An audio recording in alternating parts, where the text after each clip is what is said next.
মান আমিলা সালিহাম মিন যাকারিন আও উনসা ওয়া হুয়া মুমিন, কোন মানুষ যদি মুমিন হয় আর আমল ভালো করে, তাহলে সে পুরুষ হোক অথবা নারী হোক, আমি আল্লাহ তাকে সমান পুরস্কার দান করব।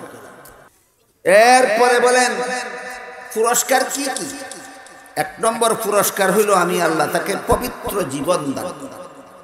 এক নম্বর পুরস্কার কি? পবিত্র জীবন। মুফাসসিরিনে কেরাম আয়াতের ব্যাখ্যায় লিখেছেন পবিত্র জীবনের ব্যাখ্যা দুইটা, একটা দুনিয়াতে পবিত্র জীবন, একটা আখিরাতে পবিত্র জীবন।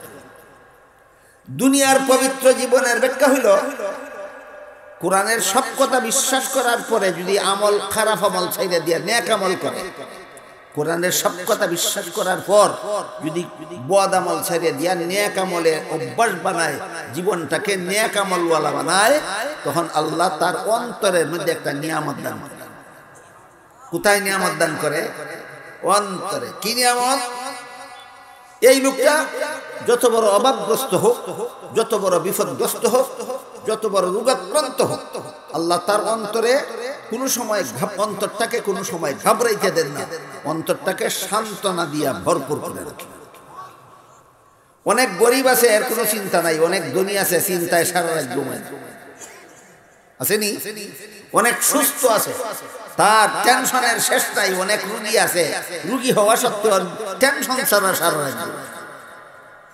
এটা আল্লাহর দেওয়া নিয়ামত মানুষের অন্তরে, এটার নাম হইল সান্ত্বনা, ইতমিনান। এই যে সমস্ত মানুষ কোরআনের সব কথা বিশ্বাস করে এবং বদ আমল ছাইড়ে দিয়ে নেক আমল করে, আল্লাহ এই সমস্ত মানুষের অন্তরে একটা নিয়ামত দান করেন। নিয়ামতটার নাম সান্ত্বনা। সান্ত্বনা কি? অভাবও পড়লেও তার অন্তরটা ঘাবড়াইবে না, বিপদও পড়লেও তার অন্তরটা ঘাবড়াইবে না, রোগাক্রান্ত হইলেও তার অন্তরটা ঘাবড়াইবে না। আল্লাহ একটা সান্ত্বনা দিয়ে তার মনটাকে শান্ত করে রাখে। এটা হলো দুনিয়ার পবিত্র জীবন। মনের এই সান্ত্বনা লেকচার বক্তৃতা দিয়া বুঝাবার ব্যাপার নয়, বুঝানির ব্যাপার না, বুঝনের ব্যাপার। মনের এই সান্ত্বনা বুঝানির ব্যাপার না, বুঝনের ব্যাপার। এই কথাটাও আবার আর একটা উদাহরণ দিয়ে বুঝাই পারে।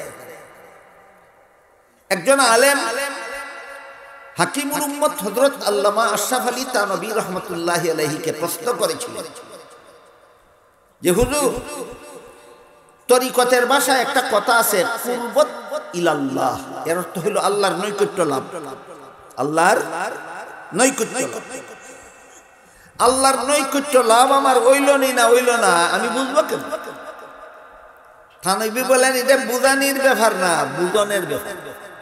উদাহরণ দিয়েছেন বড় চমৎকার। সেটা হইল 5 বছরের একটা নাবালক ছেলেকে আপনি যদি 5 ঘন্টা লেকচার দিয়া বুঝান, সাবালক কারে কয়? কি পরিমাণ বুঝবো? এর বয়স কত? 5 বছর। সাবালক বুঝানির লাগি লেকচার দিলেন 5 ঘন্টা, গুড়ার ডিম বুঝতো। যেদিন সাবালক হইব নিজে নিজেই বুঝবো। কিতা কই না আপনারা? যেদিন সাবালক হইব নিজে নিজেই বুঝবো। ঠিক তেমনি ভাবে আল্লাহর নৈকট্য কারে কয়? লেকচার দিয়া বুঝানি যায় না, যেদিন হাসিল হইব তোমার নিজে নিজেই বুঝবা। ঠিক তেমনি ভাবে ইমানদার নেককারের অন্তর আল্লাহ যে একটা নিয়ামত দান করে, সান্ত্বনা, যে লেকচার দিয়া বুঝানি যায় না, 2 কাজ করে দেখো নিজে নিজেই বুঝবা। এই হইল দুনিয়াতে পবিত্র জীবনের ব্যাখ্যা। পবিত্র জীবনের আগের ব্যাখ্যা হইল আখিরাতে পবিত্র জীবন, এবং সেই পবিত্র জীবনের নাম হইল জান্নাতি জীবন। আখিরাতে পবিত্র জীবনের অর্থ হইল জান্নাতি জীবন। আয়াতের সারমর্ম দাঁড়াইল, কোন মানুষ যদি মুমিন হয় আর নেক আমল করে, পুরুষ হোক অথবা নারী হোক, আমি আল্লাহ তাকে পবিত্র জীবন দান করব। দুনিয়াতে মনকে কোনো অবস্থায় ঘাবড়াতে দেব না, মনে সান্ত্বনা দিয়ে রাখবো, আর আখিরাতে তাদেরকে পবিত্র জীবন দান করব। আরেকটা পুরস্কার হইল আমি এদেরকে আমলের চেয়ে বেশি পুরস্কার দেব। আমল কত কি পরিমাণ আর পুরস্কার কি পরিমাণ, আল্লাহ রাসূল একটা হাদিসে বড় চমৎকার করে বলেছেন। 2টা হাদিস আছে এরকম, 2টা দিয়ে আপনারা শুনুন।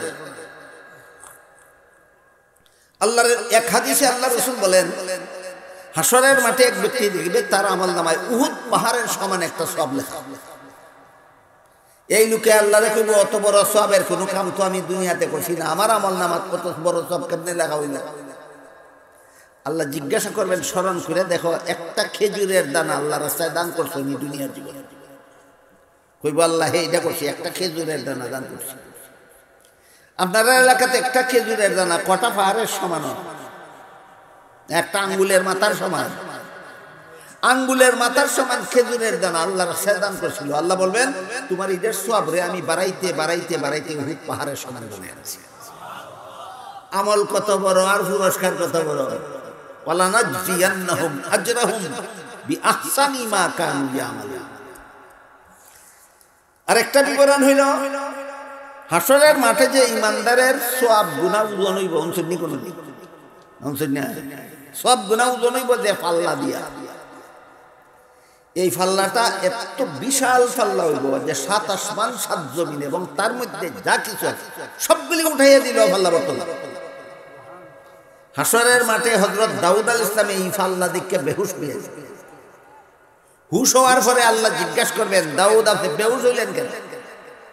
তিনি বলবেন, যত বড় পাল্লা বানাই দিছ, কোনো বেটার সওয়াব দিয়ে এটা বর্তও পারতো না, ব্যস্ত যাইতেও পারতো না, এই চিন্তায় বেহুশ।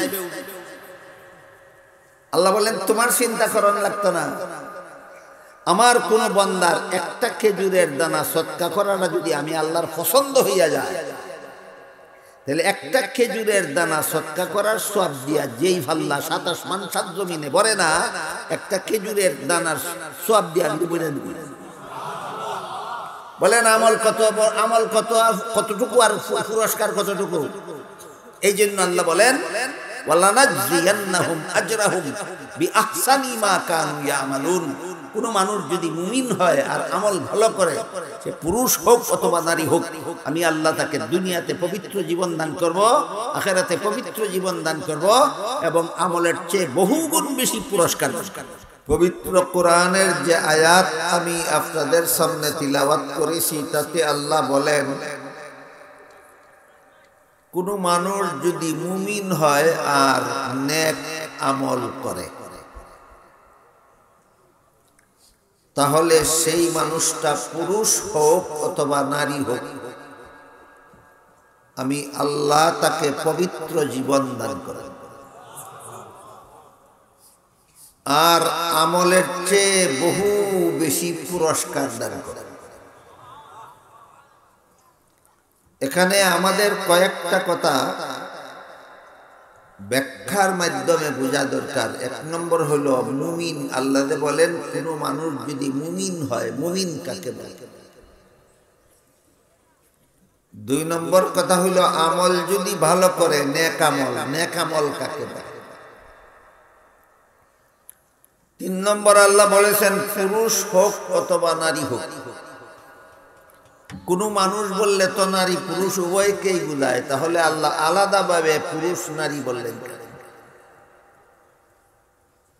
4 নম্বর কথা হলো আল্লাহ যে বলেছেন পবিত্র জীবন দান করব, পবিত্র জীবনের ব্যাখ্যা। এরকম কয়েকটা বিষয় আছে, এগুলি শুধু অনুবাদের দ্বারা বুঝে আসবে না, ব্যাখ্যার মাধ্যমে বুঝতে হবে। প্রথম কথা হলো আল্লাহ যে বললেন, কোন মানুষ যদি মুমিন হয়, মুমিন কাকে বলে?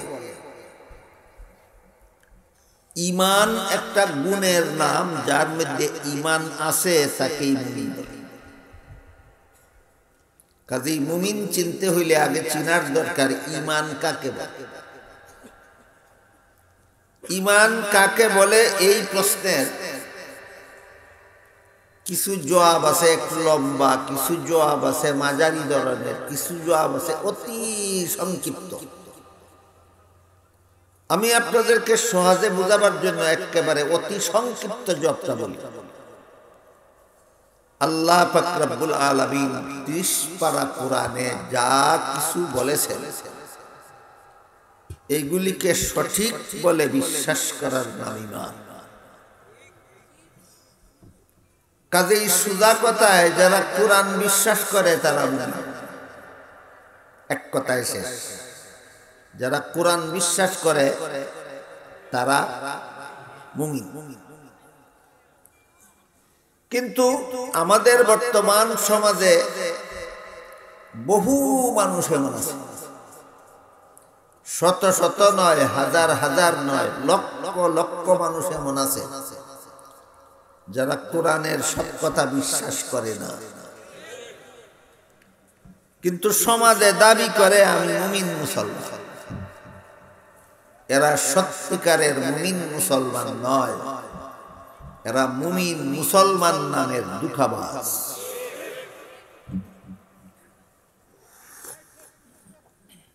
আপনারা বলেন তো কোরআনের সব কথা ঠিক না বেঠিক?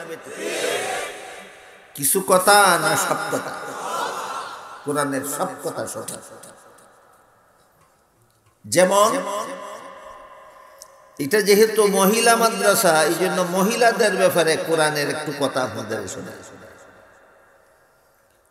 আল্লাহ সূরা আহজাবের 33 নম্বর আয়াতের শুরুতেই বলেন, ওয়াকারনা ফি বুয়ুতিকুন্না, মুসলমান মহিলারা যার যার ঘরে থাকে। সূরা আহজাবের 33 নম্বর আয়াতের শুরুতেই আল্লাহ বলেছেন মুসলমান মহিলারা যার যার ঘরে। এখন মুসলমান কতজন মহিলা ঘরে থাকে আর কতজন থাকে না সেটা আপনারা দেখবেন। আর আল্লাহর এই কথার বিরুদ্ধে প্রতিবাদকারী পুরুষ মহিলার অভাব নাই সমাজ। বলে পুরুষ পথে ঘাটে হাটে মাঠে যেখানে সেখানে ঘোরাফেরা করতে পারে, মহিলা কেন বসবাসের ঘরে বসে? এমন কথা কেউ বলে কিনা? কতজন? অসংখ্য। এমন কথা যারা বলে তারা কি সত্যই সূরা আহজাবের 33 নম্বর আয়াতে বিশ্বাসী না অবিশ্বাসী? কোরআনের কোন আয়াতের অবিশ্বাসের নাম ঈমান নয়, কোরআনের সকল আয়াত বিশ্বাস করার নাম ঈমান। কোরআন বিশ্বাসীদেরকে কোরআনের ভাষায় মুমিন বলা হয়, কোরআনের অবিশ্বাসীদেরকে কোরআনের ভাষায় মুমিন বলে না। আমরা যারা যারা বিশ্বাস করি যে সূরা আহজাবের 33 নম্বর আয়াতের প্রথম দিকে যে আল্লাহ মুসলমান মহিলাদেরকে বসবাসের ঘরে থাকতে বলেছেন, আমরা একটু বোঝার চেষ্টা করি কোন কারণে মহিলাদেরকে বসবাসের ঘরে থাকতে বললেন। কোন এর কারণ হলো আল্লাহ মহিলাদের জীবনে সৃষ্টিগতভাবেই 5টা দায়িত্ব দিয়া দুনিয়াতে পাঠাইছে, যার একটা দায়িত্ব কোনো পুরুষে পালন করার ক্ষমতা রাখে না। 5টা দায়িত্ব আছে মহিলাদের আলাদা। সংসার জীবনে মহিলাদের দায়িত্ব 5টা, পুরুষের দায়িত্ব মাত্র একটা।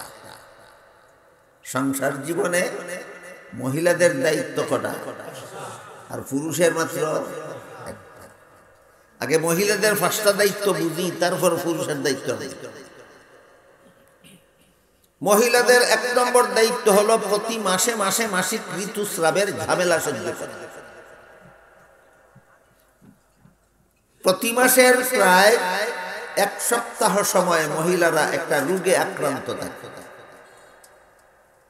এই রোগের ঝামেলাটা দুনিয়ার কোনো পুরুষকে আল্লাহ দিয়েছেন না, একচেটিয়াভাবে মহিলাকে দায়িত্ব রাখছেন।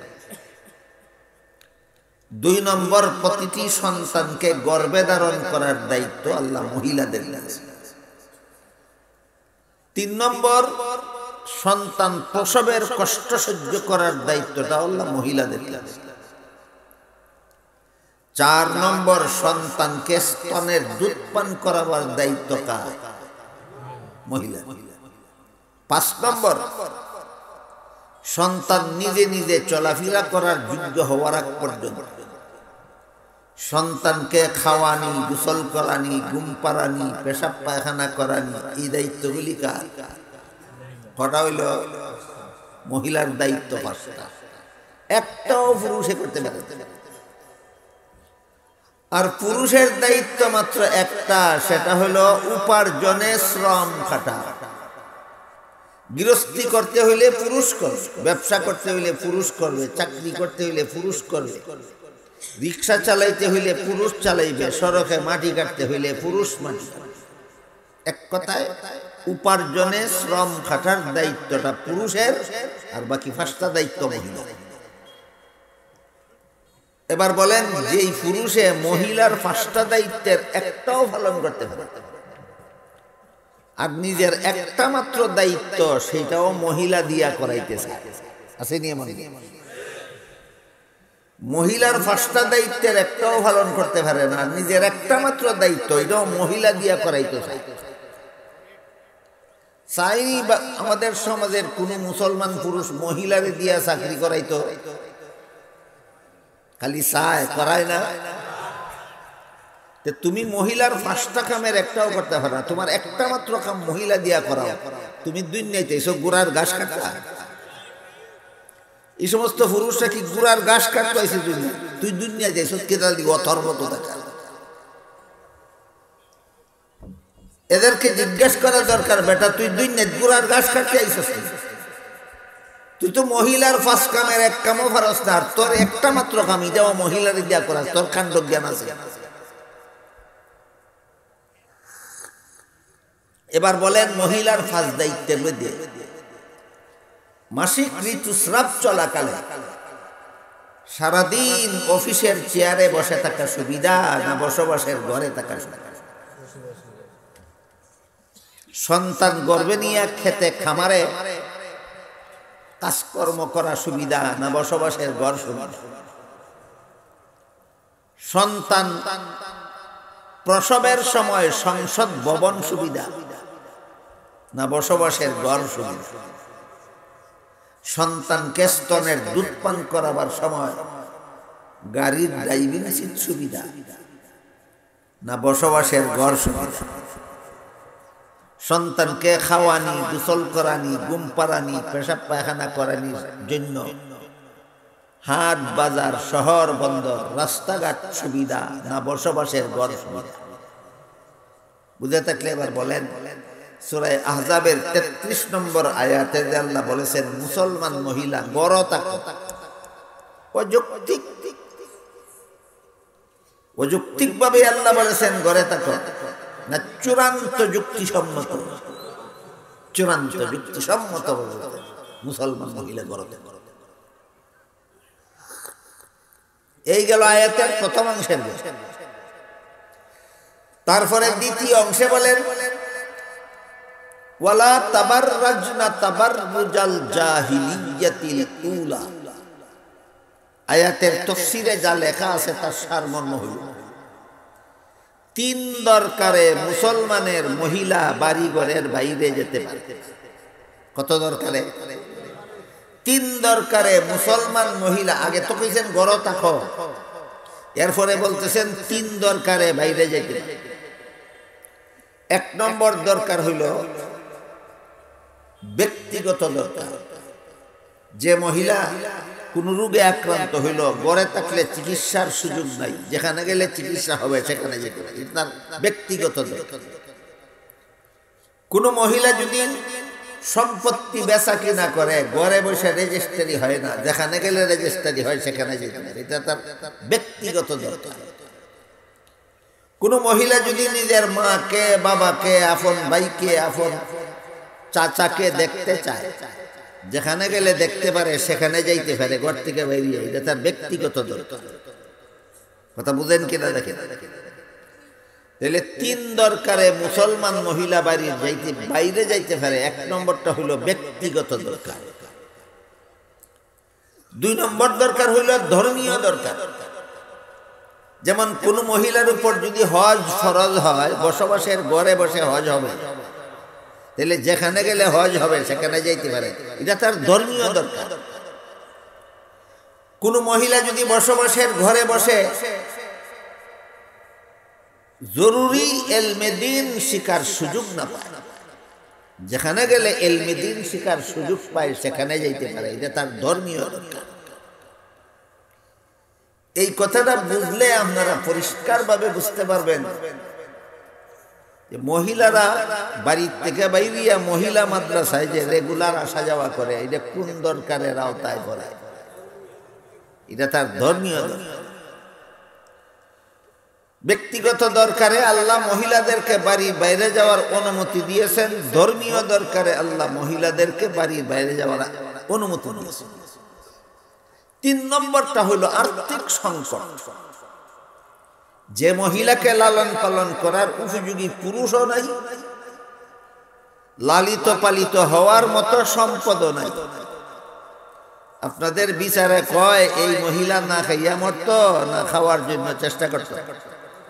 এখন চেষ্টা কেমনে করবে?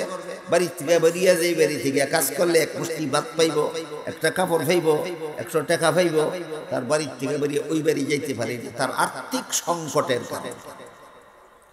এবার বলেন কত কারণে মুসলমান মহিলা বাড়ি বেড়ে যেতে পারে? 3 কারণ। 3 নম্বর কথা আল্লাহ এই আয়াতের শুরুতে বলেছেন, 3 কারণে যখন কোনো মুসলমান মহিলা বাড়ির বাইরে যাবে, অসভ্য বর্বর নারীদের মতো বেপরদা হয়ে যাবে। ব্যক্তিগত দরকারে বাড়ির বাইরে যাও, ভদ্র মহিলার মতো পর্দা করে যাও। ধর্মীয় দরকারে বাড়ির বাইরে যাও, ভদ্র মহিলার মতো পর্দা করে যাও। আর্থিক সংকটে পড়ে বাড়ির বাইরে যাও, ভদ্র মহিলার মতো পর্দা করে যাও। কাজেই এখানে আল্লাহ যে মহিলা যে কোনো দরকার ঘর থেকে বেপরদা হয়ে রাস্তায় বের হয়, এই সমস্ত মহিলাদেরকে আল্লাহ সূরা আহজাবের 33 নম্বর আয়াতে বলেছেন অসভ্য বর্বর। যে সমস্ত মহিলা ঘর থেকে বেপরদা হইয়া বাইর হয়, সূরা আহজাবের 33 নম্বর আয়াতে আল্লাহ কি বলেছেন? কি বলেছেন? অসভ্য বর্বর। তাহলে আপনাদের সমাজে সভ্য মহিলা কজন আর অসভ্য কজন? সভ্য মহিলা 99 জন আর অসভ্য 1 জন, না উল্টাটা? বুঝবো কে? বুঝাইবে কে? মানবে কে? পালন করবে কে? প্রশ্ন হইল বেপরদা হইয়া যে সব মহিলা ঘর থেকে বাইর হয়, এদেরকে আল্লাহ অসভ্য বর্বর বললেন কেন? কারণটা কি? আয়াতের ব্যাখ্যায় মুফাসসিরিনে কেরাম লিখেছেন তার কারণ হলো, যতক্ষণ পর্যন্ত কোনো মহিলা বেপরদা হইয়া ঘর থেকে বাইর হয় না, ততক্ষণ পর্যন্ত রাস্তার কোনো বখাটে ছেলে ইফটিজিং এর সুযোগও পায় না, দর্শনের সুযোগও পায় না। ইফটিজিং বুঝেন তো? মহিলাদেরকে পথে ঘাটে অসভ্য ছেলেরা অসভ্য কথা কয়, এই অসভ্য কথার নাম ইফটিজিং। মহিলাদেরকে পথে ঘাটে সভ্য ছেলেরা অসভ্য কথা কয়, অসভ্য ছেলেরা পথে ঘাটে মহিলাদেরকে অসভ্য ছেলেরা অসভ্য কথা বলে, এই কথাগুলির নাম ইফটিজিং। এবার বলেন অসভ্য কথা কোয়ার সুযোগ কোন সময় পায়? যখন মহিলা বেপরদা হইয়া ঘরের বাইরে যায়। তাহলে অসভ্য কথা কোয়ার সুযোগ আগে পাইল না বেপরদা হইয়া সুযোগ আগে দিল? এই কারণে আল্লাহ বেপরদা মহিলাদেরকে বলেছেন অসভ্য বর্বর। যতক্ষণ পর্যন্ত কোনো মহিলা বেপরদা হইয়া বাড়ির বাইরে যায় না, ততক্ষণ পর্যন্ত কোনো চরিত্রহীন মহিলাদেরকে যেখানে সেখানে দর্শন করার সুযোগ পায় না। বুঝে থাকলে বলেন, চরিত্রহীন পুরুষ মহিলাদের সাথে যেখানে সেখানে অসভ্য কাজকর্ম করার, ব্যভিচার করার সুযোগ কখন পায়? যখন মহিলা বেপরদা হইয়া বাড়ি বেড়ে যায়। তাহলে পুরুষরা আগে সুযোগ গ্রহণ করে না বেপরদা মহিলারা আগে সুযোগ দেয়? এই অপরাধে আল্লাহ এদেরকে অসভ্য বর্বর বলেছেন। আজকের মতো এই আয়াতের 3টা কথা শোনাইলাম আপনাদেরকে। 1 নম্বর কথা, মুসলমান মহিলা বসবাসের ঘরে। 2 নম্বর, 3 দরকারে বাড়ির বাইরে যেতে পারে। 3 নম্বর, যখন এই বাড়ির বাইরে যাবে ভদ্র মহিলার মতো পর্দা করে যাবে, বেপরদা হয়ে গেলে তুমি অসভ্য বর্বর। একটা আয়াতের মাত্র 3টা কথা শোনাইলাম। এই 3 কথায় আপনাদের সমাজের কজন মুসলমান বিশ্বাসী? ওগুলোই বিশ্বাসী। অবিশ্বাসীগুলির নাম ওই মুমিন মুসলমান। তাহলে বলেন আপনারাই এখন মুমিন মুসলমান কারে কয়? মুমিন কারে কয়? যারা কোরআনের কিছু কথা বিশ্বাস করে না, সব কথা, সব কথার মধ্যে এই তিন কথাও আছে। কোরআনের সব কথার মধ্যে এই তিন কথাও আছে। মুসলমান মহিলা বসবাসের ঘরে থাকে। 2 নম্বর কথা, 3 দরকারে ঘরের বাইরে যেতে পারবে। 3 নম্বর কথা, বেপর্দা হইয়া মুসলমান মহিলা বাড়ির বাইরে যাইতে পারে না, গেলেই অসভ্য বর্বর। যদি আপনি বিশ্বাস করেন তাহলে আপনি মুমিন মুসলমানের অন্তর্ভুক্ত থাকতে পারেন। বিশ্বাস হয় না, আপনার মুমিন মুসলমান বলে দাবি করার অধিকার না। মুমিন মুসলমান বলে দাবি করার অধিকার। তাই আল্লাহ বলেন, মান আমিলা সালিহাম মিন যাকারিন আও উনসা ওয়া হুয়া মুমিন। কোন মানুষ যদি মুমিন হয় আর আমল ভালো করে, প্রথম গুণ আমল না প্রথম গুণ মুমিন? কেমনে হয়? একটা মানুষ মুমিন কেমনে হয়? কোরআনের কিছু কথা বিশ্বাস করে ভুলে যাবেন না। একটা মানুষ মুমিন হয় কোরআনের সব কথা বিশ্বাস করে। একটা কথাও যদি বিশ্বাস করার বাকি থাকে, সে মুমিন থাকে না, বেঈমান হয়ে যায়।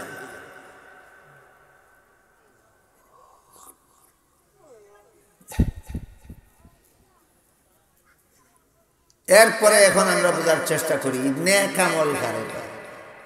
মুমিন কারে কয় বুঝলাম তো, কারে কয়? যারা কোরআনের কিছু কথা বিশ্বাস করে। হ্যাঁ, ভুলে যাবেন না। এবার আমরা বোঝার চেষ্টা করি নেক আমল কারে কয়। আল্লাহ তার কোরআনে এবং রাসূল তার হাদিসে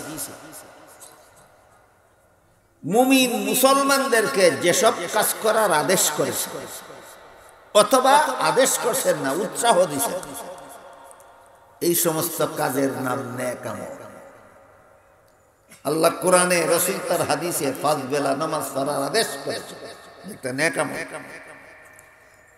আল্লাহ এবং আল্লাহর রাসূল কোরআনে এবং হাদিসে রমজান মাসে রোজা রাখার আদেশ করেছে, এটা একটা নেক আমল।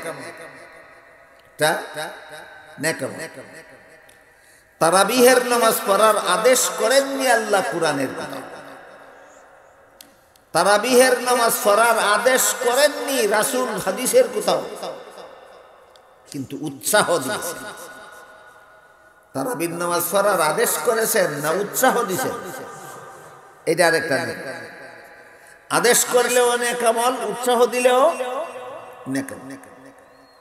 এক হাদিসে রাসূল করিম সাল্লাল্লাহু আলাইহি ওয়াসাল্লাম বলেন, ইন্নাল্লাহ ফারাদা সিয়ামা রমাদান আলাইকুম ওয়া সানানতু লাকুম কিয়ামাহু ফামান সামাহু ওয়া কামাহু ঈমানান ওয়া ইহতিসাবান খারাজা মিন যুনুবিহি কায়াউমিন ওয়ালাদাতহু উম্মুহু আও কামা ক্বালা আলাইহিস সালাতু ওয়াস সালাম। রাসূল বলেন, আল্লাহ রমজান মাসের দিনের বেলায় রোজা রাখা তোমাদের জন্য ফরজ করেছেন। রাতের বেলার তারাবির নামাজ পড়া ফরজ নয়, তোমাদের জন্য সুন্নত, আদেশ নাই, উৎসাহ দেওয়া আছে। তারাবির নামাজ ফরজ হইল না কেন? আদেশ নাই। সওয়াবের কাজ কেন? উৎসাহ আছে, বুঝেন? তাই রাসূল বলেন, যেই ব্যক্তি ঈমান ঠিক রাখার পরে আল্লাহর কাছে পুরস্কার পাওয়ার আশায় রমজান মাসের দিনের বেলায় রোজা রাখবে, রাতের বেলায় তারাবিহের নামাজ পড়বে, আদেশ নাই তারাবির নামাজ পড়ার, শুধু উৎসাহ আছে, তারপর রাসূল বলেন যে এই কাজটা করবে আল্লাহ তার সমস্ত জীবনের গুনাহ এমন ভাবে মাফ করে দিবেন, যেভাবে নূতন সন্তান বেগুনাহ অবস্থায় জন্ম হয়, ঠিক তেমনি ভাবে রোজা এবং তারাবিওয়ালা মুমিন মুসলমানদেরকে এইরকম বেগুনাহ বানাবেন।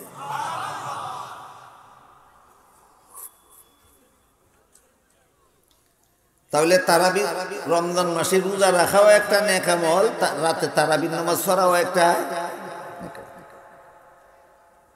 রোজা রাখা নেক আমল, আল্লাহর হুকুমে প্রমাণিত।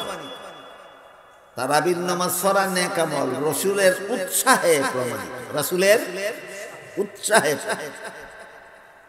কাজেই 2 রকমের আমলের নেক আমল কয়। যে আমল, প্রথম যে আমলের আদেশ করেছেন আল্লাহ অথবা তার রাসূল, দ্বিতীয়ত যে আমলের আদেশ নাই কিন্তু আল্লাহর পক্ষ থেকে অথবা রাসূলের পক্ষ থেকে উৎসাহ দেওয়া হয়েছে, ওই আমলের নামও নেকার। আল্লাহ বলেন কোন মানুষ যদি মুমিন হয় আর নেক আমল করে, আমল ভালো করে, তাহলে সেই মানুষটা পুরুষ হোক অথবা নারী হোক। কেন কোন মানুষ বললেই তো পুরুষ নারী বোঝা যায়, আবার আলাদাভাবে পুরুষ নারী বললেন কেন? আয়াতের ব্যাখ্যায় তাফসীরের কিতাবে মুফাসসিরিনে কেরাম লিখেছেন, আলাদাভাবে আবার পুরুষ নারী উল্লেখ করার কারণ হইল নারীতে পুরুষে সংসারের কাজেও বিভিন্ন ব্যবধান আছে, ধর্মের কাজেও বিভিন্ন ব্যবধান আছে, কিন্তু একটা ক্ষেত্র এমন আছে যেখানে নারী পুরুষে ব্যবধান নেই। সংসারের কাজেও ব্যবধান আছে, ধর্মের কাজেও ব্যবধান আছে, কিন্তু আল্লাহর কাছে পুরস্কার পাওয়ার বেলায় নারী পুরুষে ব্যবধান নেই। যেমন আল্লাহর রাসূল বলেন, যে মহিলা স্বামীর ঘর করে সে জিহাদের সওয়াব, আর পুরুষে জিহাদের সওয়াব পাইব স্বামীর ঘর করিয়া না যুদ্ধের ময়দানে শত্রুর মোকাবেলায় লড়াই করে। হ্যাঁ, পুরুষ যদি যুদ্ধের ময়দান থেকে বিজয়ী হইয়া ফিরে আসে গাজীর সওয়াব পায়। রাসূল বলেন মহিলা ও সন্তান প্রসবের পরে বেঁচে থাকলে গাজীর সওয়াব পায়। পুরুষ যদি যুদ্ধের ময়দানে শত্রুর হামলায় মারা যায় শহীদের সওয়াব পায়। রাসূল বলেন মহিলা ও সন্তান প্রসবের সময় মারা গেলে শহীদের সওয়াব পায়। দেখেন পুরুষের জন্য জিহাদের সওয়াব আছে, মহিলার জন্য জিহাদের সওয়াব আছে, পুরুষের জন্য গাজীর সওয়াব আছে, মহিলার জন্য গাজীর সওয়াব আছে, পুরুষের জন্য শহীদের সওয়াব আছে, মহিলার জন্য শহীদের সওয়াব আছে। একই কাজ না কাজ ভিন্ন ভিন্ন, তাহলে সমান কোথায়? আল্লাহর কাছে পুরস্কার পাওয়ার বেলায় সমান। আল্লাহর কাছে পুরস্কার পাওয়ার বেলায় সমান। তেমনি ভাবে পুরুষের জন্য মসজিদে গিয়া জমাতে নামাজ পড়া নবীর সুন্নত। কতগুলি শরীয়ত সম্মত কারণ আছে, এই কারণে যদি কেউ মসজিদের জমাতে যাইতে না পারে তার কথা আলাদা, কিন্তু ও কারণে যদি কোনো পুরুষ মসজিদে জমাতে না গিয়া ঘরে একা নামাজ পড়ে তাহলে তার নামাজ মাকরুহ হয়, সওয়াব নষ্ট হইয়া যায়। কিন্তু একজন মহিলা আল্লাহর রাসূলের কাছে অনুমতি চাই, বলো আপনার ইমামতিতে মদিনা শরীফের মসজিদে যখন নামাজের জমাত সেই জমাতে আমি শরীক হইতে চাই, কারণ মদিনা শরীফের জমাতে শরীক হইলে এক রাকাতে 50,000 রাকাতের সমান সওয়াব পাওয়া যায়। এই কারণে মহিলা রাসূলের কাছে মসজিদে নববীর জমাতে শরীক হইয়া নামাজ পড়ার অনুমতি চাইলে রাসূল অনুমতি না দিয়া বললেন এই সওয়াবটাই তুমি ঘরের কোনায় একা পড়লে পাবে। তাইলে পুরুষের জন্য মসজিদে গিয়া জমাতে নামাজ পড়া সুন্নাত, মহিলাদের জন্য ঘরের কোনায় একা নামাজ পড়া সুন্নাত।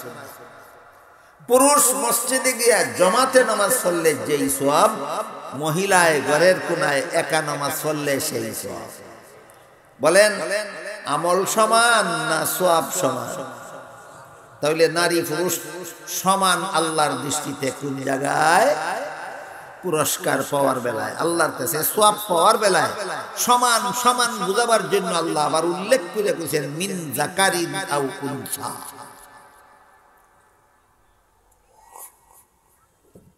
আমাদের বর্তমান সমাজে অনেক রকমের ইসলামের নামে অনেকগুলি অনৈসলামিক কার্যকলাপ বিভিন্ন কুচক্রীরা সমাজে চালু করে দিয়েছে।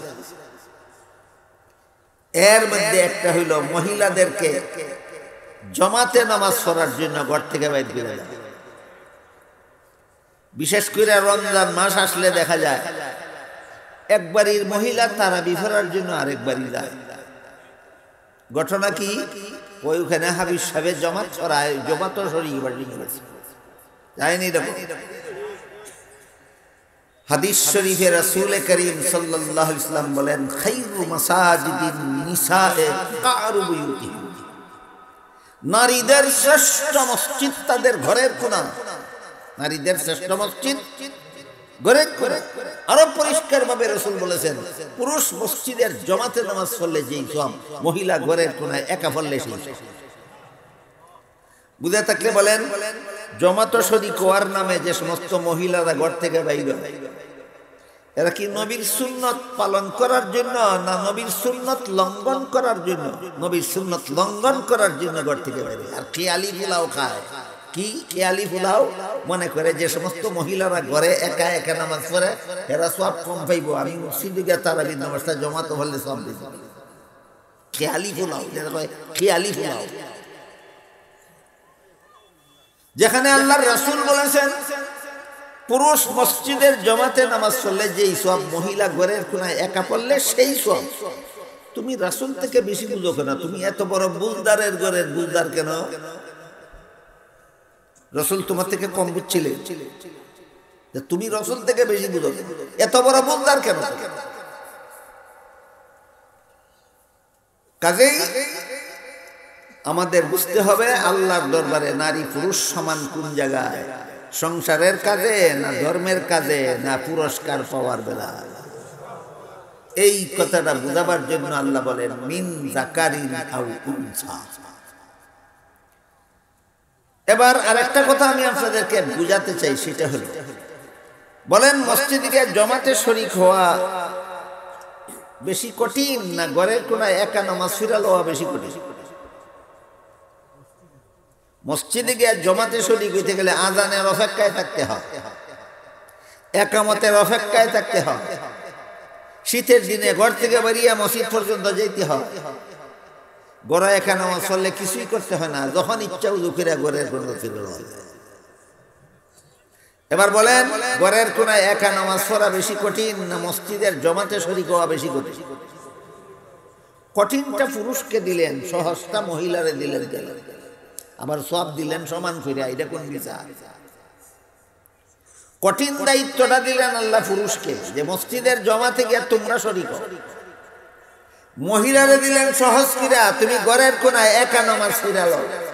আবার কঠিন দায়িত্ব পালন কইরা পুরুষের যেই সওয়াব, সহজ দায়িত্ব পালন কইরা মহিলার সেই সওয়াব।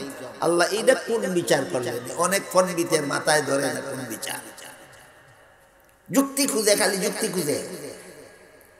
ইসলামের যে কোনো বিধানের কথা বললেই একদল পণ্ডিতের আবির্ভাব বিশেষজ্ঞ কয় যুক্তি, যুক্তি কোন যুক্তিতে?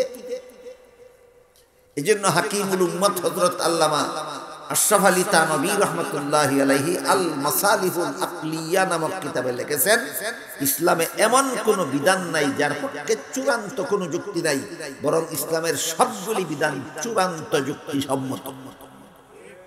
কিন্তু ইসলামের সকল বিধানের যুক্তি বুঝার যোগ্যতা সকল পণ্ডিতের মাথায় নাই।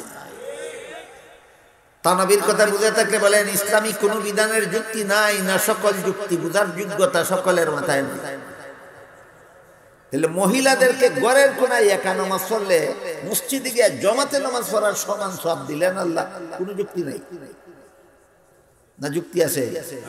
আপনারা চাইলে আমি যুক্তিটা বলতে পারি, চাইলে আমি যুক্তিটা বলতে পারি।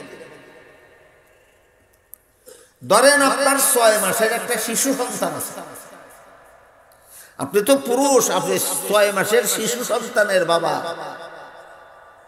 আপনার জন্য তো মসজিদে গিয়ে জমাতে নামাজ পড়ার দায়িত্ব আছে, আছে না? বাচ্চাটা নিয়ে যাইবে না রেখে দেবেন? আগে ঠিক করে। 6 মাসের শিশু বাচ্চা কুলে করে নিয়ে মসজিদে গিয়ে জমাতে শরীক হইবেন না বাচ্চা ঘরে রেখে যাবেন? আগে ঠিক করেন। কেন? বাচ্চা কুলে লইয়া গেলে কি হইব? 6 মাসের বাচ্চা কুলে লইয়া গিয়া মসজিদ ও জমাতে শরীক হইলে এক হাতে বাচ্চা ধরবো আর এক হাতে নিয়ত বাঁধবো, এটা তো একটা গেল। এরপরে নিয়ত বান্ধে সেটা হাত লামাইয়া ওই নাবির নিচে হাত বাঁধতে পারবো না? 2 হাত দিয়ে বাচ্চারা দূরে রাখুন লাগবে। হাত তোলার সময় এক সুন্নত লঙ্ঘন হইল, হাত বান্ধার সময় আরেক সুন্নত লঙ্ঘন হইল। রুকু যাইবার সময় সুন্নত মতো রুকু করতে পারবে না, সেজদা যাওয়ার সময় সুন্নত মতো সেজদা করতে পারবে না, বসার সময় সুন্নত মতো বসতে পারবে না, দাঁড়াবার সময় সুন্নত মতো দাঁড়াইতে পারবে না। এতলা অসুবিধা তো আছে। এর মধ্যে আসরের 4 রাকাত ফরজ নামাজে আপনি ইমামের সাথে 6 মাসের শিশু বাচ্চা কোলে নিয়ে মসজিদে জমাতে শরীক হলেন। এই 4 রাকাত নামাজ এর সালাম ফিরানির আগ পর্যন্ত বাচ্চায় পেশাব করবে না, গ্যারান্টি আছে? গ্যারান্টি আছে? 1 রাকাত 2 রাকাত 3 রাকাত পড়ার পরে যদি পেশাব করে দেয়, তোমার নামাজের কি দশা হইব, মসজিদের কি দশা হইব, অন্যান্য মুসল্লির কি দশা হইব? কাজেই কোন পুরুষ পিতার জন্য শিশু বাচ্চা কোলে নিয়ে মসজিদে জমাতে শরীক হওয়া সম্ভব নয়। বাধ্য হইয়া শিশুটা রেখে যাইতে হবে ঘরে। খালি ঘরে না বাচ্চার মার কাছে? বাচ্চার এইবার আপনি ঘরে বাচ্চার মার কাছে বাচ্চাকে রেখে মসজিদে গিয়ে জমাতে শরীক। ইমাম সাহেব নামাজ যত লম্বা হইত, ফজরের 2 রাকাত নামাজ ইমাম সাহেব লম্বা কেরাত হইলে আধা ঘন্টা দেরিও করতে পারে না? করতে পারে না? পারে। আধা ঘন্টা দেরিও করতে। আপনার কোনো টেনশন হবে কিনা আমার বাচ্চারা নিফেসব করে দিল? কেন? মায় দেখাশোনা করতেছে, ফেসাব করলে অসুবিধা কি? আপনার কোনো টেনশন নাই আমার বাচ্চাটা নিফাহানা করে দিল। আপনার কোনো টেনশন নাই আমার বাচ্চা নি খাওয়ার জন্য কান্দা শুরু করে দিল। কেন? বাচ্চার মা দেখাশোনা। তাইলে আপনি শান্তি মতে মসজিদে গিয়া টেনশন মুক্ত হইয়া জমাতের সাথে নামাজটা পড়তে পারলেন। কার কারণে? মার কারণে। আর শরীয়তের বিধান হইল, যার কারণে একজন একটা নেক আমল করার সুযোগ পায়, হে নেক আমল কইরে যে সব, যার কারণে সুযোগ পাইল হে না কইরে সেই সব। মহিলা ঘরের কোনায় একা নামাজ ফিরা পুরুষের জমাতের সমান সব পাওয়ার কোনো যুক্তি নেই। কি যুক্তি? এই বেশি যুক্তি করলে ইবলিসের পরিণতি দাঁড়ানো। পণ্ডিতেরা বেশি যুক্তি করো না। আল্লাহর জগতে সবচেয়ে সর্বপ্রথম যুক্তিবাদী ছিল ইবলিস। আল্লাহ যখন বলছিলেন আদমরে সেজদা করে সমান কর, বিধানটা যুক্তিসম্মত নয়। এই সর্বপ্রথম আল্লাহর বিধানের বিরুদ্ধে যুক্তি উঠাইছে এই ইবলিস। কয় খালাকতানি মিন নারিন ওয়া খালাকতাহু মিন তিন। এই মাটি আদম বানাইছো মাটি দিয়া, যার মধ্যে অন্ধকার থাকে। দেখেন যুক্তির ভঙ্গিটা দেখেন। ইবলিসে আল্লাহরে কয় আদম বানাইছো মাটি দিয়া, যার মধ্যে অন্ধকার থাকে। ইবলিস বানাইছো আগুন দিয়া, যার মধ্যে আলো থাকে। অন্ধকারের চেয়ে আলো ভালো। তাই মাটির তৈরি আদমের চেয়ে আগুনের তৈরি ইবলিস উত্তম হইয়া আদমকে সম্মান করার কোন যুক্তি না। দিলনি আল্লাহর বিধানের বিরুদ্ধে যুক্তি। এই হইল আল্লাহর জগতে সর্বপ্রথম যুক্তিবাদী। আল্লাহর জগতে সর্বপ্রথম যুক্তিবাদী। আজকাল দেখছি অনেকে নিজের নামের মধ্যে যুক্তিবাদী শব্দ লাগাইলে খুব খুশি হয়,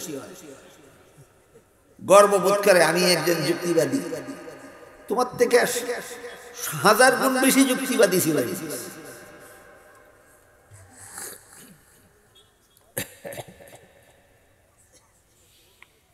এই ঘটনার আগে ইবলিস 80,000 বছর আল্লাহর ইবাদত করছে। এই সেজদার ঘটনার আগে 80,000 বছর ইবাদত করার পরে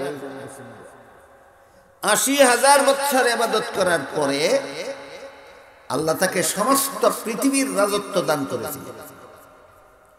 বুঝে থাকলে বলেন ইবলিস কোন দেশের রাজা ছিল?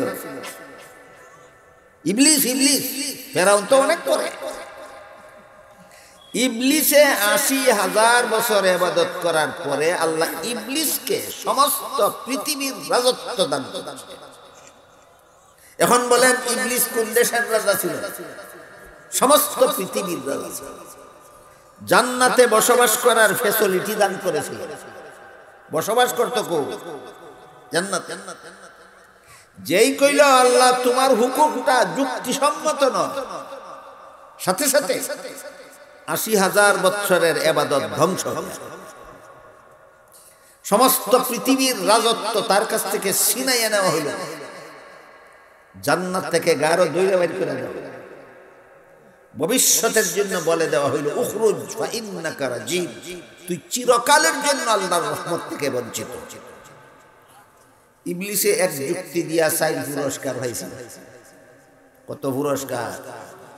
1 নম্বর 80,000 বছরের ইবাদত ধ্বংস, 2 নম্বর সারা পৃথিবীর রাজত্ব হাতছাড়া, 3 নম্বর জান্নাত থেকে বহিষ্কার, 4 নম্বর চিরকালের জন্য অভিশাপ। এই ইবলিসের কাহিনী আল্লাহ কোরআনের শুরুতেও, মধ্যেও, শেষেও বারবার বারবার বারবার বলেন। কেন? এই সমস্ত যুক্তিবাদীদেরকে ওয়ার্নিং দেওয়ার জন্য।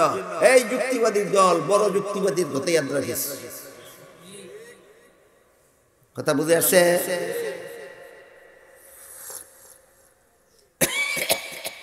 কাজেই যখন বলা হয়, আল্লাহ রাসূল বলেছেন পুরুষ মসজিদের জমাতে নামাজ ফিরে যেই সব, মহিলা ঘরের কোনায় একা নামাজ ফিরে সেই সব।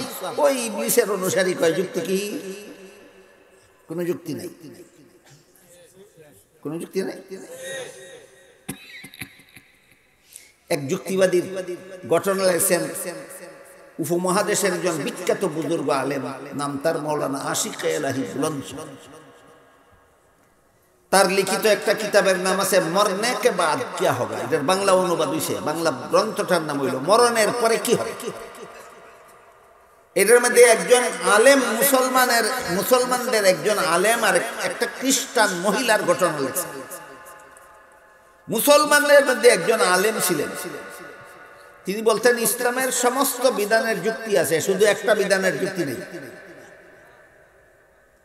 একটা বিধান ইসলামেরটা যুক্তিসম্মত নয়, খ্রিস্টানদের বিধানটা যুক্তিসম্মত। এটা কোনটা? উনি বলতেন না, স্বামী স্ত্রী মিলামিশা করার পরে সমস্ত শরীর ধোয়ার বিধান। স্বামী স্ত্রী মিলামিশার দ্বারা সমস্ত শরীরে নাফাক লাগে, যে অঙ্গে নাফাক লাগে সেই অঙ্গ ধুইয়া নিলেই খ্রিস্টানদের ধর্মে পবিত্র হইয়া যায়। ইসলাম ধর্মে যে অঙ্গে নাফাক লাগছে এই অঙ্গ দিলে হইতো না। চুলের গোড়ার থেকে পায়ের তালু পর্যন্ত সর্বাঙ্গ না দিলে নাফাক। এই মৌলবী কইতো ইসলামের এই বিধানটা যুক্তিসম্মত নয়, এই ব্যাপারে খ্রিস্টানদের বিধান যুক্তিসম্মত।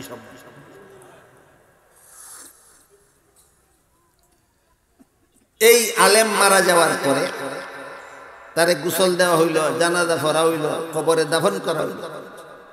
দাফনের পরে জানা গেল কোন একটা জরুরি জিনিস এই আলেমের কবরের ভিতরে ভুলবশত রইয়া গেছে। ওই জিনিসটা উঠাইবার জন্য আলেমের কবর আবার খোদা হলো। কিছুক্ষণ আগে দাফন করা হয়েছে, কিছুক্ষণ পরে কবরটা খোদা হয়েছে। খুঁজতে দেখা গেল এখানে আলিমের লাশ নাই, একটা জানাশোনা একটা খ্রিস্টান মেয়ের লাশ। ওই খ্রিস্টান মেয়ের বাড়িতে গিয়া এই মুসলমান পরিবারের লোকেরা কইল, আমরার আলিমের কবর মধ্যে তোমরার মেয়ের লাশ চাইছি, কাজে তোমরার মেয়ের কবরও কি আছে দেখুন দরকার। হেরাও রাজি হয়েছে। দুনো পরিবার মিলিয়া মেয়ের কবর খুঁজতে দেখে ওই মেয়ের কবর ওই আলিমের লাশ। তখন তারা জিজ্ঞাসা করলো এই মেয়ের পরিবারের লোকদেরকে, তোমরার মেয়ের আমল কেমন ছিল? এরা কইল, আমরা মেয়ের তেমন কোনো উল্লেখযোগ্য আমল ছিল আমরা জানি না, আমরা শুধু একটা কথা জানি, আমরা মেয়েটা বলতো, মাঝে মধ্যে বলতো ইসলামের বিধানগুলি যুক্তিসম্মত। এই ঘটনা লিখতে লেখছেন যে এই বিশ্বাসের কারণে খ্রিস্টান মহিলাটা আল্লাহর কাছে মুসলমান গণ্য হয়ে গেছে।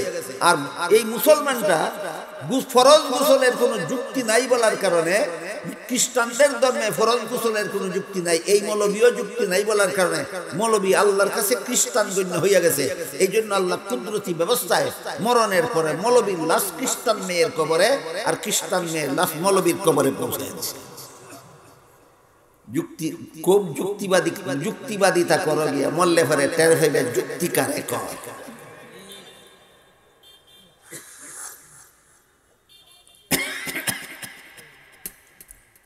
আল্লাহর রাসূল যে বললেন পুরুষ মসজিদের জমাতে শরীক হইয়া নামাজ পড়লে যেই সওয়াব, মহিলা ঘরের কোনায় একা নামাজ পড়লে সেই সওয়াব। কোনো যুক্তি নেই। কি যুক্তি? একমাত্র মহিলার কারণে তোমরা মসজিদে গিয়ে জমাতে নামাজ পড়ো। বড় মহিলা না থাকলে, 6 মাসের বাচ্চাও না থাকলে, 6 মাসের বাচ্চা থাকলে তো বাচ্চা দেখাশোনা করবো কে? এই প্রশ্ন জাগে।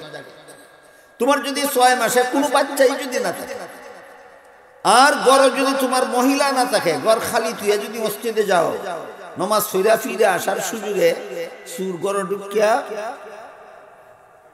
সুরের ঘরের সব মাল তোমার ঘর তুইয়া দেব। কি বলেন?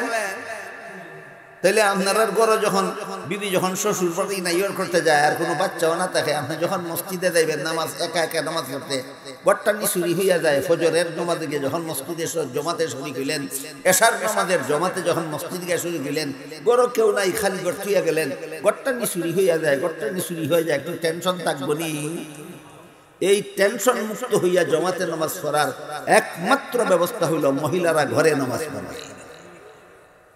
পণ্ডিতের দলে বুঝে না, খালি কয় পুরুষের নামাজে আর মহিলার নামাজে বেশ কম নাই। পুরুষ যেভাবে মসজিদে জমাতে নামাজ পড়তে হবে, মহিলাদেরকেও মসজিদে জমাতে নামাজ পড়তে হবে। আল্লাহ বলেন লাগবে না, কয় লাগবো? বেয়াদব কোথাকার। এবার বুঝলেন মিন যাকারিন আও উনসা কেন বললেন আল্লাহ? মান আমিলা সালিহাম মিন যাকারিন আও উনসা ওয়া হুয়া মুমিন। কোন মানুষ যদি মুমিন হয় আর আমল ভালো করে, তাহলে সে পুরুষ হোক অথবা নারী হোক, আমি আল্লাহ তাকে সমান পুরস্কার দান করব। এরপরে বলেন পুরস্কার কি কি? এক নম্বর পুরস্কার হইল আমি আল্লাহ তাকে পবিত্র জীবন দান করব। এক নম্বর পুরস্কার কি? পবিত্র জীবন। মুফাসসিরিনে কেরাম আয়াতের ব্যাখ্যায় লিখেছেন পবিত্র জীবনের ব্যাখ্যা দুইটা, একটা দুনিয়াতে পবিত্র জীবন, একটা আখিরাতে পবিত্র জীবন। দুনিয়ার পবিত্র জীবনের ব্যাখ্যা হইল কোরআনের সব কথা বিশ্বাস করার পরে যদি আমল খারাপ আমল ছাইড়া দিয়ে নেক আমল করে, কোরআনের সব কথা বিশ্বাস করার পর যদি বদ আমল ছাইড়া দিয়া নেক আমলে অভ্যাস বানায়, জীবনটাকে নেক আমলওয়ালা বানায়, তখন আল্লাহ তার অন্তরের মধ্যে একটা নিয়ামত দান করে। কোথায় নিয়ামত দান করে? অন্তরে। কি নিয়ামত? এই লোকটা যত বড় অভাবগ্রস্ত হোক, যত বড় বিপদগ্রস্ত হোক, যত বড় রোগাক্রান্ত হোক, আল্লাহ তার অন্তরে কোনো সময় অন্তরটাকে কোনো সময় ঘাবড়াইতে দেন না, অন্তরটাকে সান্ত্বনা দিয়া ভরপুর করে রাখে। অনেক গরিব আছে, এর কোনো চিন্তা নাই। অনেক ধনী আছে, চিন্তায় সারা রাত ঘুমায়, আসেনি? অনেক সুস্থ আছে, তার টেনশনের শেষ নাই। অনেক রুগী আছে, রুগী হওয়া সত্ত্বেও টেনশন ছাড়া সারা রাত ঘুমায়। এটা আল্লাহর দেওয়া নিয়ামত মানুষের অন্তরে, এটার নাম হইল সান্ত্বনা, ইতমিনান। এই যে সমস্ত মানুষ কোরআনের সব কথা বিশ্বাস করে এবং বদ আমল ছাইড়ে দিয়ে নেক আমল করে, আল্লাহ এই সমস্ত মানুষের অন্তরে একটা নিয়ামত দান করেন। নিয়ামতটার নাম সান্ত্বনা। সান্ত্বনা কি? অভাবও পড়লেও তার অন্তরটা ঘাবড়াইবে না, বিপদও পড়লেও তার অন্তরটা ঘাবড়াইবে না, রোগাক্রান্ত হইলেও তার অন্তরটা ঘাবড়াইবে না। আল্লাহ একটা সান্ত্বনা দিয়ে তার মনটাকে শান্ত করে রাখে। এটা হলো দুনিয়ার পবিত্র জীবন। মনের এই সান্ত্বনা লেকচার বক্তৃতা দিয়া বুঝাবার ব্যাপার নয়, বুঝানির ব্যাপার না, বুঝনের ব্যাপার। মনের এই সান্ত্বনা বুঝানির ব্যাপার না, বুঝনের ব্যাপার। এই কথাটাও আবার আর একটা উদাহরণ দিয়ে বুঝাই পারে। একজন আলেম হাকিমুল উম্মত হযরত আল্লামা আশরাফ আলী থানভী রাহমাতুল্লাহি আলাইহিকে প্রশ্ন করেছিলেন যে হুজুর, তরিকতের ভাষায় একটা কথা আছে কুরবত ইলাল্লাহ, এর অর্থ হলো আল্লাহর নৈকট্য লাভ। আল্লাহর নৈকট্য লাভ, আল্লাহর নৈকট্য লাভ আমার হইল না হইল না, আমি বুঝবো কেন? থানভী বলেন এটা বুঝানির ব্যাপার না, বুঝনের ব্যাপার। উদাহরণ দিয়েছেন বড় চমৎকার। সেটা হইল 5 বছরের একটা নাবালক ছেলেকে আপনি যদি 5 ঘন্টা লেকচার দিয়া বুঝান, সাবালক কারে কয়? কি পরিমাণ বুঝবো? এর বয়স কত? 5 বছর। সাবালক বুঝানির লাগি লেকচার দিলেন 5 ঘন্টা, গুড়ার ডিম অবস্থা। যেদিন সাবালক হইব নিজে নিজেই বুঝবো। কিতা কই না আপনারা? যেদিন সাবালক হইব নিজে নিজেই বুঝবো। ঠিক তেমনি ভাবে আল্লাহর নৈকট্য কারে কয়? লেকচার দিয়া বুঝানি যায় না, যেদিন হাসিল হইব তোমার নিজে নিজেই বুঝবা। ঠিক তেমনি ভাবে ইমানদার নেককারের অন্তর আল্লাহ যে একটা নিয়ামত দান করে সান্ত্বনা, যে লেকচার দিয়া বোঝানি যায় না, 2 কাজ করে দেখো নিজে নিজেই বুঝবা। এই হইল দুনিয়াতে পবিত্র জীবনের ব্যাখ্যা। পবিত্র জীবনের আগের ব্যাখ্যা হইল আখিরাতে পবিত্র জীবন, এবং সেই পবিত্র জীবনের নাম হইল জান্নাতি জীবন। আখিরাতে পবিত্র জীবনের অর্থ হইল জান্নাতি জীবন। তা আয়াতের সারমর্ম দাঁড়াইল, কোনো মানুষ যদি মুমিন হয় আর নেক আমল করে, পুরুষ হোক অথবা নারী হোক, আমি আল্লাহ তাকে পবিত্র জীবন দান করব। দুনিয়াতে মনকে কোনো অবস্থায় ঘাবড়াতে দেব না, মনে সান্ত্বনা দিয়ে রাখবো, আর আখিরাতে তাদেরকে পবিত্র জীবন দান করব। আরেকটা পুরস্কার হইল আমি এদেরকে আমলের চেয়ে বেশি পুরস্কার দেব। আমল কত কি পরিমাণ আর পুরস্কার কি পরিমাণ, যে আল্লাহ রসুল একটা হাদিসে বড় চমৎকার করে বলেছে। দুইটা হাদিস আছে এরকম, দুটা দিয়ে আপনারা আল্লাহর এক হাদিসে আল্লাহ রসুল বলেন, হাসরের মাঠে এক ব্যক্তি দেখবে তার আমল নামায় উহুদ পাহাড়ের সমান একটা সব লেখা।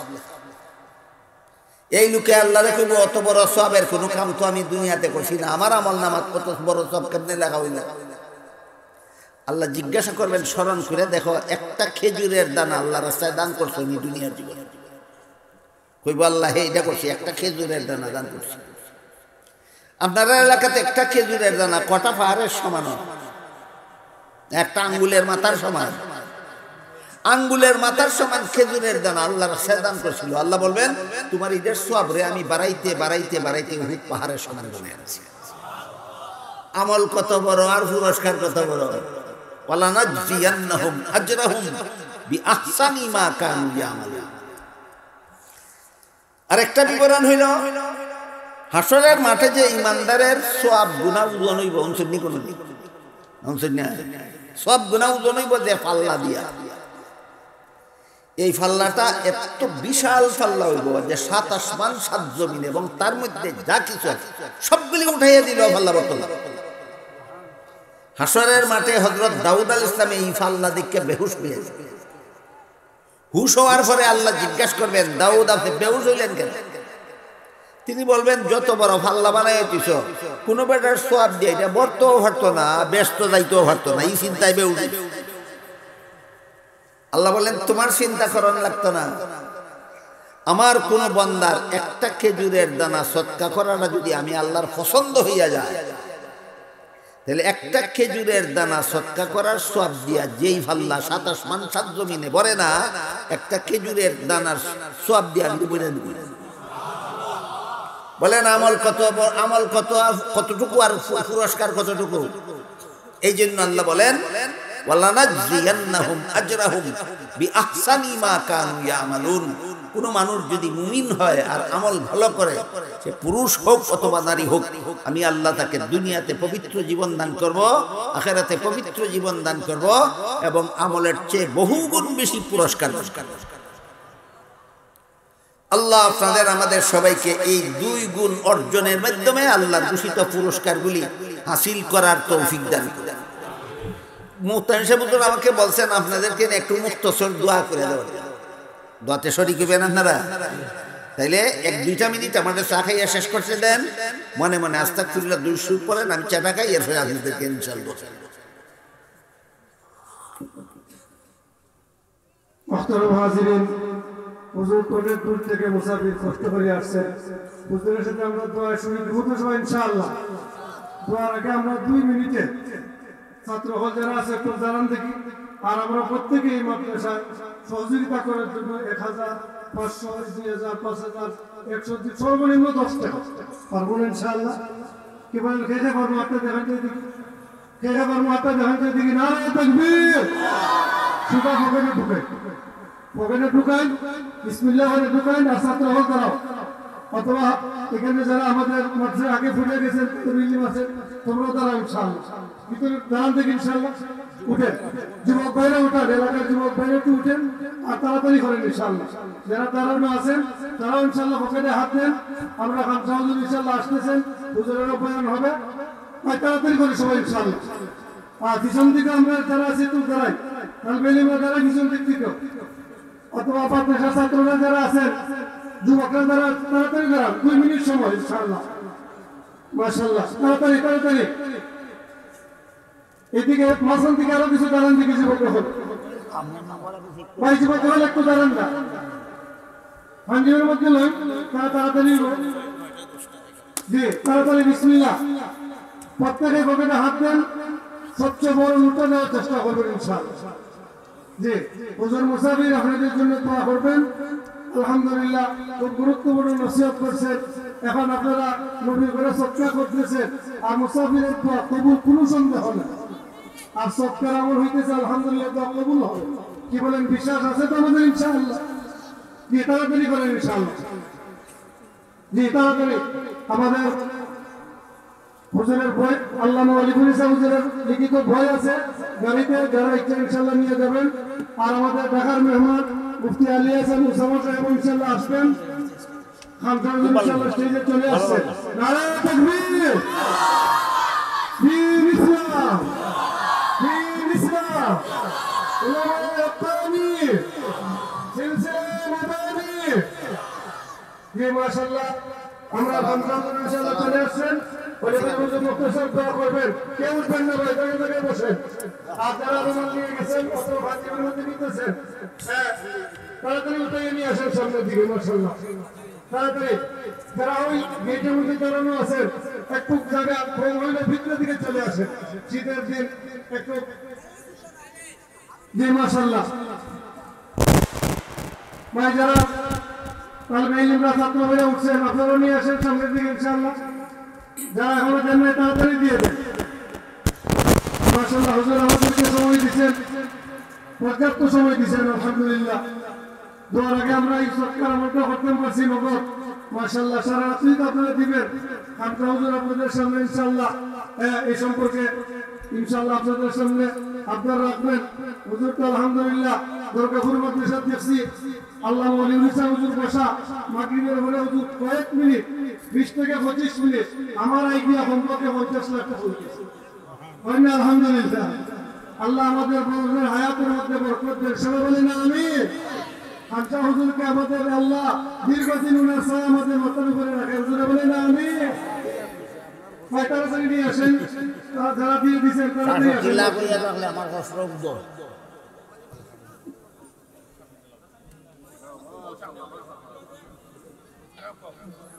আলহামদুলিল্লাহ আমরা আল্লামা আমিনুল ইসলাম আল্লামা খানকাহ হুজুর এবং আমাদের এদারা মহাসচিব শাহ আব্দুল ওয়াসিক সাহেবের হায়াত করার জন্য আমরা মুহতামিম শাহ হুজুর 50,000 টাকা দিব আলহামদুলিল্লাহ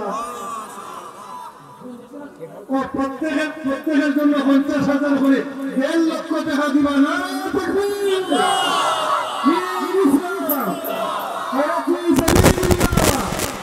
আমরা দোয়া করি আল্লাহ যেন এই সমস্ত বুজুর্গদের হায়াতের মধ্যে বরকত দেন সবাই বলেন আমিন এবং আমাদের মুহতামিম শাহ হুজুর হযরত মাওলানা আব্দুল মুসিদ সাহেব মুসাফফি সাহেবের হায়াত আল্লাহ বরকত দেন সবাই বলেন আমিন আর জোরে বলেন আমিন এটা যদি কেউ বলতে চান 50,000 টাকা 1 লক্ষ টাকা 10,000 20,000 ইনশাআল্লাহ বুজুর্গরা খুশি হবে কি বলেন তৈরি আছি তো ইনশাআল্লাহ জি ভাই তাড়াতাড়ি নিয়ে আসেন ইনশাআল্লাহ তাড়াতাড়ি নিয়ে আসেন যারা দাঁড়ানো আছেন উত্তরের দিকে গেইটে আমরা ভিতরে ঢুকে যান মাশাআল্লাহ ভিতরে ঢুকে যান মাশাআল্লাহ হযরত মাওলানা আবুল কালাম সাহেব ওনার রুহুল ওনার আব্বা আম্মা রুহের মাগফিরাতের জন্য 50,000 টাকা দিবেন নারায়ে তাকবীর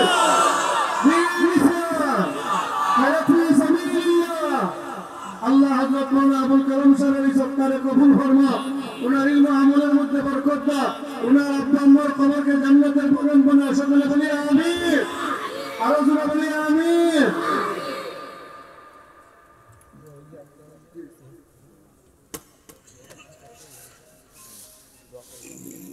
اللهم صل على سيدنا ونبينا مولانا محمد পুলিশের হায়াতের জন্য 20,000 ওনার আব্বা আম্মার রূপে মাগফিরাতের জন্য পুলিশের ভাই আব্দুল করিম ভাই দিবেন 20,000 করে মোট 40,000 খানকাহ হুজুরের হায়াত করার জন্য আরো 20,000 60,000 টাকা নারায়ে তাকবীর اللهم صل على وقنا عذاب النار يا الله মুবারক জলসারে কবুল আর মঞ্জুর করো ইয়া আল্লাহ এর উসিলায় আমরা জিন্দেগানরে হেদায়েত করো সমস্ত মুমিন মুসলমান জিন্দেগানরে নাজাত দান করো ইয়া আল্লাহ কুরআন হাদিস থেকে এখানে যা কিছু আলোচনা হইতেছে হইবে আমরারে বুঝবার আর আমল করার তৌফিক দান করো ইয়া আল্লাহ আমার কাছে যারা যত রকমের দোয়ার দরখাস্ত করছেন প্রত্যেকের নেক দুয়ারে কবুল মঞ্জুর করো। যারা যত আশা নিয়ে হাত উঠাইছি প্রত্যেকের নেক বাসনার কবুল মঞ্জুর করো। ইয়া আল্লাহ যে মাদ্রাসার উদ্যোগে জলসা হইল মাদ্রাসারে কবুল মঞ্জুর করো। ইয়া আল্লাহ মাদ্রাসার সমস্ত জরুরিয়াত পুরা করে দাও। মাদ্রাসারে মন্দিরে মকসুদ পর্যন্ত পৌঁছাই দাও। ইয়া আল্লাহ সান্দা দিয়া, পরামর্শ দিয়া, শ্রম দিয়া, ইয়া আল্লাহ তালিম দিয়া, পরিচালনা করিয়া যে যতভাবে মাদ্রাসার খেদমত করতেছেন তাদের সকলের খেদমতে তুমি কবুল আর মঞ্জুর করো। ইয়া আল্লাহ আমরা হকলের পক্ষ থেকে লাখ লাখ কোটি কোটি দুরুদ সালাম রাসূল করিম সাল্লাল্লাহু আলাইহি ওয়াসাল্লামের রওজা শরীফে পৌঁছাই দাও। ربنا تقبل منا إنك أنت السميع العليم وتب علينا إنك أنت التواب الرحيم وسبحان ربك رب العزة عما يصفون وسلام على المرسلين والحمد لله رب العالمين آمين برحمتك يا أرحم الراحمين.